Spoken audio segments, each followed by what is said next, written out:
Hey everyone, welcome to episode 259 of 15 with Randy and Joe. We are in the middle of our summer series, Navigating Change, and it's talking about transitions. And this week we had the opportunity to listen to Joe Newell, who brought a message of hard, scary, important, and beautiful change.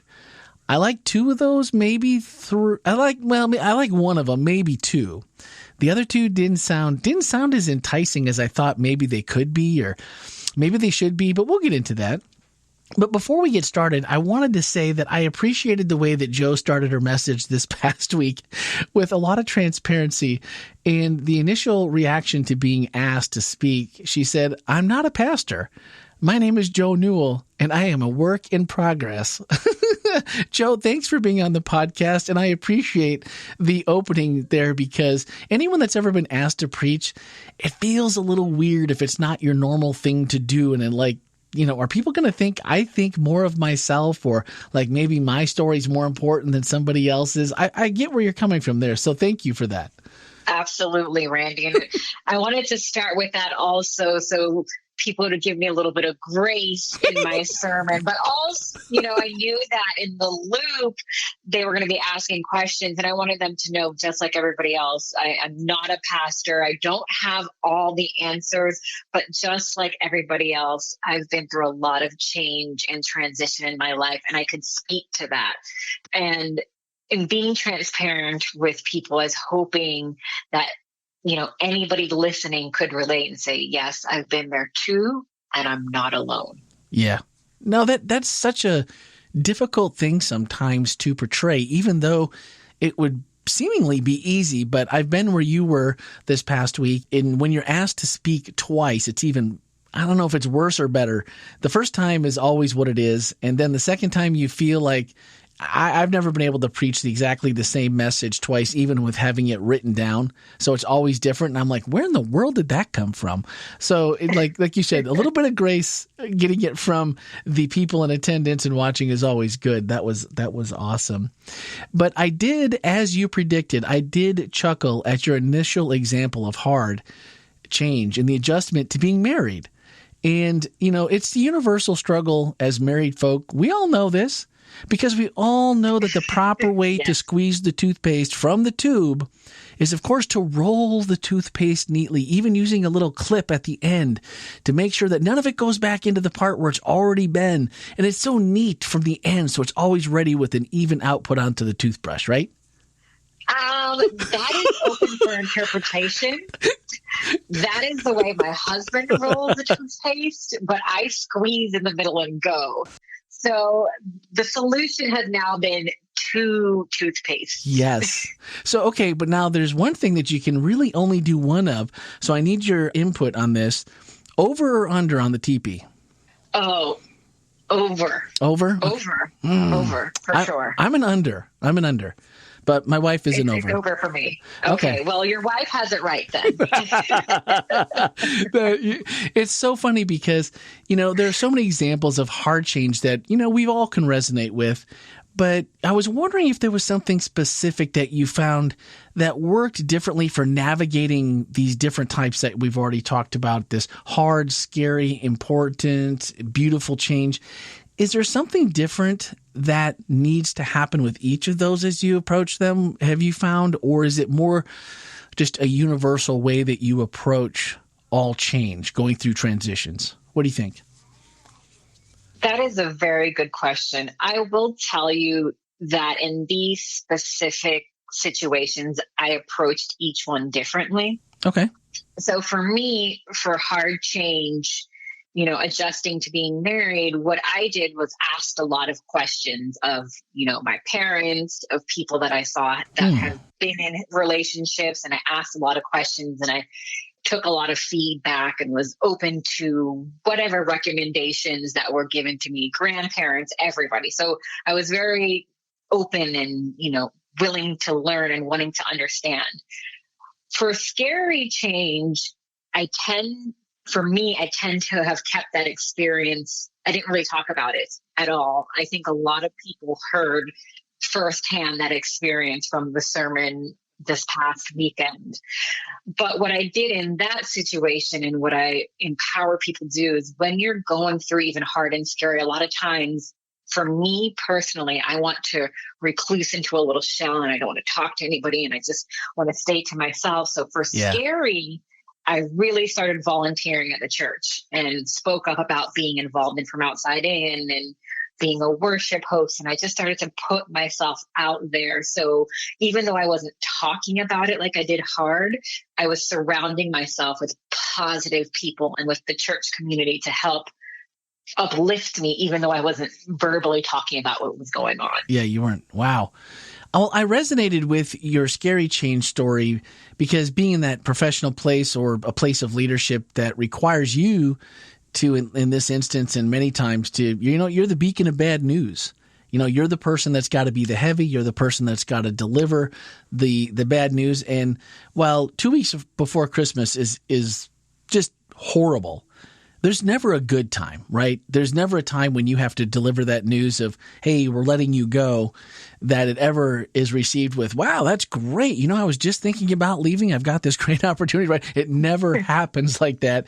It's always just so difficult to approach that, no matter how prepared you think you might be to do that. And I think it was right after that you said, what I learned is that from the broken pieces of our lives, that God constructs the biggest platform for which he displays his glory. And while, like you just said, you kind of brought this scary part to the church and you started volunteering and you became involved, even though the other part of you is going, no. Let's recluse. Let's stay, let's keep this private. Let's stay within ourselves. I just wonder, how do we trust in God when sometimes in those places we may believe that he allowed these broken pieces, or worse, we feel that he caused the broken pieces? How do you help someone who's feeling that low to say, okay, Joe, I hear what you're saying and, get involved, do this. But how did you make that step from, no, I'm not going to just stay by myself. I'm going to put myself out there? Yes, that is a really good question. And I think I touched on that too. It is so hard sometimes for us to wrap our minds around, why is this experience happening to me? And a lot of people are saying, why is this happening to me? And instead of saying, why is this happening to me? I started to change my mindset, transition my mindset. And what is this experience teaching me? And it is not easy by any means when you are in a broken place to just pick yourself up by the bootstraps. By no means am I saying that. And I don't want anybody to think it's easy, but I just started with little things like, okay, every morning I'm going to carve out time for devotion and prayer, and just started taking little steps to getting me in a place where I could really hear and feel God. And one of the songs that the worship team sung over this past weekend that really resonated with me too was the goodness of God. And in the song, it says, you've never failed me yet. And that has helped me dig deep, because then you start to think of all the times he has come through and he's never failed. And so this is, instead of why is this happening to me? It's like, okay, what is God teaching me through this lesson? And unfortunately, I used to really not like when people told me this, but it is true. If you're not changing, you're not growing. And sometimes when we grow the most is through change and transition, no matter how hard and scary it is. And I used to say, whoever came up with this is no. This is a no for me. It's a hard no. I'm taking a pass. Hard no. That's awesome. No, it's so true though, because when we're going through these things, it doesn't seem like the end result is ever going to provide us anything that kind of lands in those last two that would be important or beautiful. It seems like it's just going to teach us about misery, or, can we survive without a mental or spiritual breakdown? Can we survive without losing everything we have financially or anything possessions wise? It seems like it's such a long way to make it through. But you said that after that you found another job. in this aftermath of the scary part.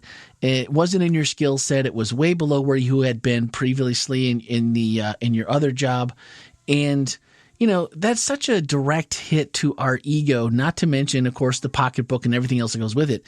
And you said the thing that got you through was Philippians 4:6-7, which says, "Do not be anxious about anything, but in every situation by prayer and petition with thanksgiving, present your request to God, and the peace of God, which transcends all understanding, will guard your hearts and your minds in Christ Jesus." And that text, I mean, we've heard that text 100,000 times probably as Christians, and yet when you apply it to this transitions, man, that's powerful. If that's the thing that maybe you just mentioned, small steps and finding something to just get me started, take the small steps. I love that so much. Was that one of the things that was a part of those small steps that you relied on? Yes, it absolutely was. Because as I mentioned, it was not an area that aligned with my skill set. So I could have allowed some anxiety to come around that. And I could have allowed some anxiety to come around what our financial household would be impacted by. But I said, I'm not going to worry about that. I prayed for God to guide my steps. And if I give him that control, I have to have faith. So I said, I'm just going to look at this experience and learn as much as I can from this. It's okay. That's not my skill set. I learned some invaluable things working in that position that have helped me to this day. And the boss that I had at the time advocated for me to get the job that I am in now. So I say it again, and I say it to everybody because I know people are like that. When people ask me about my life and my trajectory, it's not very linear. It wasn't very clear. God didn't take me down this path.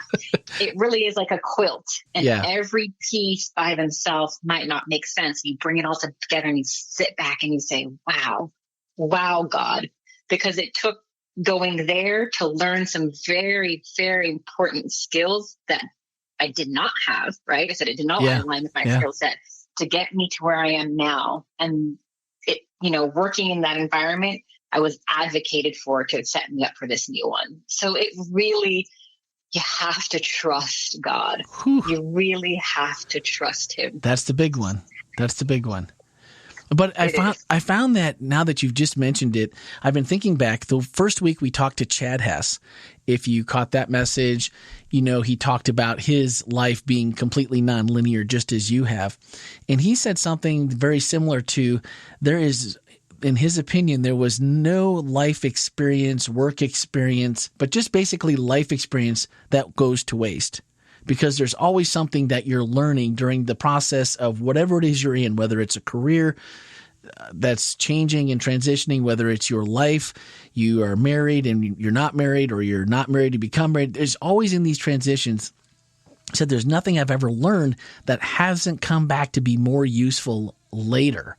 And also last week, it was Jordan Vargas, and he said something very similar to that through everything, you find bits and pieces of things that you take with you, and later on you go, oh, yeah, that's why I went through this. Now it becomes clear. It's hard in the moment to see that, but each one of you that have been on this journey and shared your journeys with us have each kind of put a finger on that same thing, like each one, no matter what it seemed like at the time, has come out to really work out in my favor, and God has led us there. And I think that's an amazing piece of information that we can just each take with us. Like no matter what, God is in the details, and it's going to be okay. Absolutely. And I did catch the other sermons, and I want to say to everybody else, I learned something from Chad and Jordan and Jeremy, and I agree. I agree with what they were all saying, that no lesson is one that's lost. And if you look at yourself as a lifelong learner, everything that happens, look at it through a lesson of, what did this teach me? Yeah. About myself, about God, but just in general, what did this teach me? So what would you say to someone, Joe, that is listening? They caught your message on Sabbath. And if you haven't, by the way, you can go back to WholeLife.Church and you can check the archives and catch that message. You can hear Joe's message on Tuesday nights at our Speaking of Grace podcast, which is the message in itself, and you can catch it because if you didn't, you should. But someone might be listening and saying, well, Joe, you are a confident, maybe ultra confident woman. That's how you come across to me. That's how I see you. I've seen you, we've filmed you different times for different things over the past year. And then with the message, I was like, man, I am excited to hear Joe preach and see what she's got to say. And you come across as a very confident, very sure person. And a lot of times when we're in those low places, we also look to people and we want to take that advice. We want to listen to that life story and go, well, it wasn't linear, but I trusted God. But they don't have the confidence that you seem to have. Were you that confident in those times when you were in the transition? Or is it just now because you've made it through and you've realized that, man, God took me through this. Now I've got confidence. Wonderful question. And thank you for the compliment. I would say that my confidence has come from growing and becoming closer to God. As I mentioned, when I was going through the scary change, I was absolutely not a confident person, because if I was confident, I would have spoken about it. If I was confident, then more people would have known that story before this past weekend. So to anybody listening who feels like their confidence has been shaken or is downright in the ground, I've been there too. But let me tell you, your confidence doesn't come from anybody else. Don't let anybody make you feel that you are not worthy. God says you're worthy. Joe says you're worthy. All right. Randy says you're worthy. Absolutely, 100%. No, that's perfect. And I really loved how your transition seemed so seamless when we went from hard and scary. Yeah, they were hard and scary things to important and beautiful.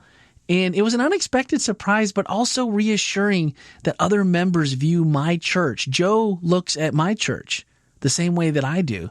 I may have been in a different place when I came to WholeLife Church than you were, but I resonated with your description of WholeLife having fulfilled its mission of, you said, loving me into a lifelong friendship with God. Andy McDonald, if you're listening, you should be proud of Joe, because this thing that that we do each week, and we can always, when Andy was with us and on the podcast, the whole goal, loving me into a lifelong friendship with God, that is a great feeling. And we invite people here on the podcast to share episodes with family, friends, coworkers, whoever's in their circle of influence. We invite people to invite them to church, right? Bring a friend. How has being loved into a lifelong friendship with God, this is our mission, how has that and being loved that way by your church community changed your everyday life? Why would someone else on the outside want the same as you have in that feeling? Where to start? A couple things. As I said, because this church community and Pastor Andy, if you're listening, yes, loved me into that lifelong relationship and friendship with God, I decided to get baptized as an adult. The first time in my life that I was baptized, I was 10 years old. And my relationship with God has come and gone over the years. But since coming to WholeLife Church and really understanding that your relationship with God was a friendship, and that the number one thing that he says to do is love your neighbor as yourself, it really transitioned how I thought about my relationship with God and what was important with my relationship with people. And once I really got that foundation, like the most important thing is relationships and loving your neighbor. That's the first thing God says, most important, love thy neighbor. Yep. And when I start to understand that, and the church embodies a loving, I've never come to church and somebody's not saying hello and smiling and how are you? And, even when I wasn't feeling my best, and I just think that it flows over into your everyday life. I brought it up in my sermon. I want to bring it up again. A book called The Happiness Advantage. And it really talks about we are in control of our happiness, but you have to put yourself in a situation where you're surrounded by positivity and a good community of people. And that for me is WholeLife Church. Awesome. Who is the author of that, by the way? I'm gonna go ahead and put that in the show notes today, a link to it on Amazon. So if you'd like to pick it up on Joe's recommendation, I'll put a link to make it easy. Yes, and let me look up the author for you, because I don't, as much as I've referenced the book, you think I would have the author's name at the top of my head, but I'm going to find this for you. And it just talks, it's Sean Achor, Achor, and Sean, Shawn. Nice. I love when we can come up with things that, you shared it in your message and just now that this is a book that has helped. And I love those because a lot of times I feel like we resonate with people and we go, I can kind of see a little bit of myself in that journey. And, maybe some of the things that helped that person might help me too. And so it's always nice to go ahead and throw that resource in there. And so swipe up in today's show notes if you'd like to get a link to that book on Amazon. And if you'd like to check it out, we'll make it super, super easy for that.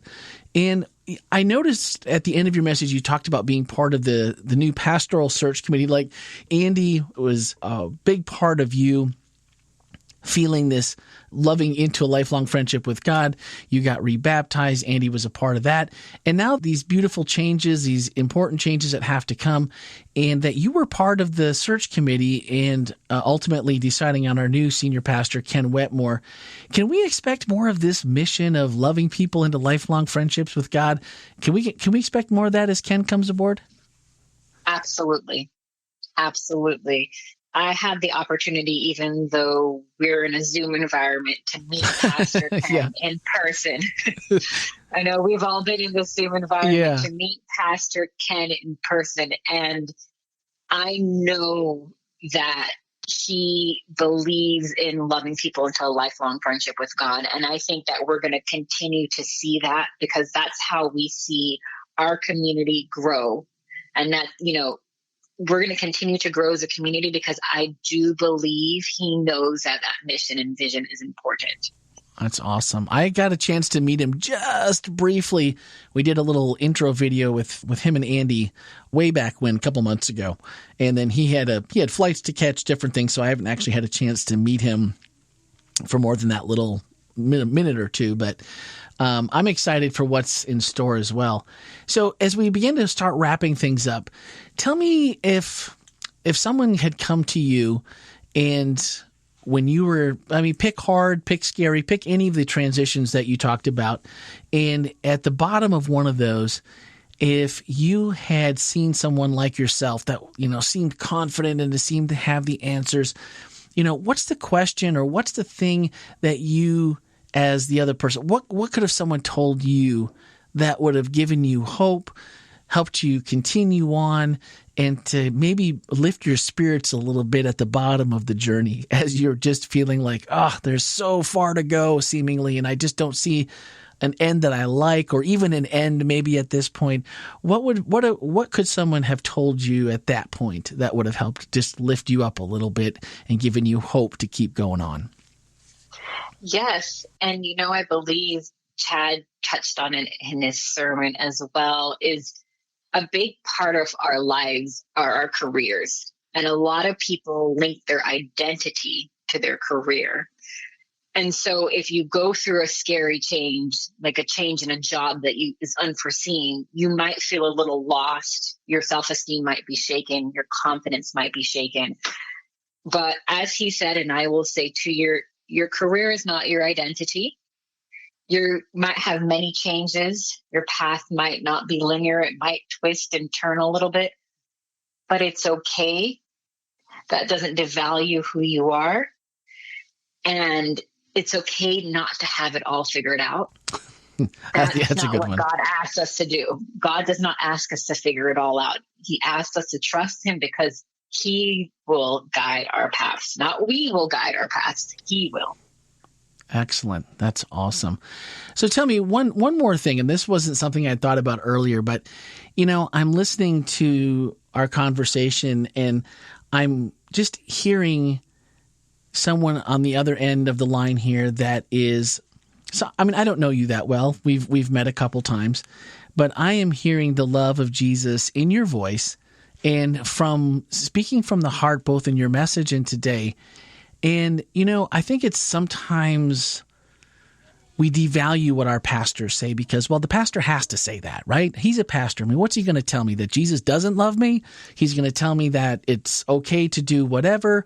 He has to say that. But as a lay person to others, since you have had that feeling again, like as an adult, I need to reclaim Jesus as my one and only because of, just everything that's happened in my life.